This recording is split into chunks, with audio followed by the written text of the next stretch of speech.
দিনটা ছিল হচ্ছে সোমবার, আর সকাল সকাল চান ঠান করে বেরিয়ে গেছিলাম বাবা ভূতনাথের কাছে পুজো দেওয়ার জন্য। আর এখানে সব ভক্তরা পাখে জল নিয়ে যাচ্ছিল তার মাথায় ঢালার জন্য। আর এইখানে ভিড় দেখে তো তোমরা বুঝতেই পারছো। আর এই আহেরি টলায় অবস্থিত বাবা ভূতনাথ এই মন্দিরটা। আর এখানে সত্যি বলতে এই সময়টা একটু বেশি ভিড় থাকে, শ্রাবণ মাসের সোমবার বলে অনেক দূর দূরান্ত থেকে মানুষ পায়ে হেঁটেও এখানে আসে বাবার কাছে জল ঢালার জন্য। আর এখানে কথিত আছে বাবার কাছে একটু মন ভরে প্রার্থনা করলেই মনস্কামনা পূর্ণ হয়। আর তাড়াতাড়ি এবার দেরি না করে চলে গেলাম হচ্ছে বাবার কাছে পুজো দেওয়ার জন্য। আর এই দিন যা লাইন ছিল, প্রচুর পরিমাণের লাইন ছিল, আর সেই সব ভিড় ঠেলেই এগিয়ে গেছিলাম আমরা। বেশি কথা না বাড়িয়ে এবার অনেকটা লাইন অতিক্রম করে ভেতরে গিয়ে পুজো দেওয়া যাক। আর তোমরা সবাই দেখতে থাকো লাস্ট অব দি ভিডিওটা।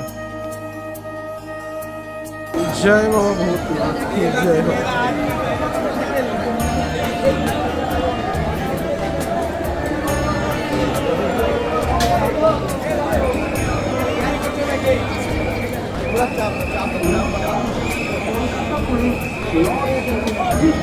स्कूलों का मोबाइल ना तो फायदा नहीं है।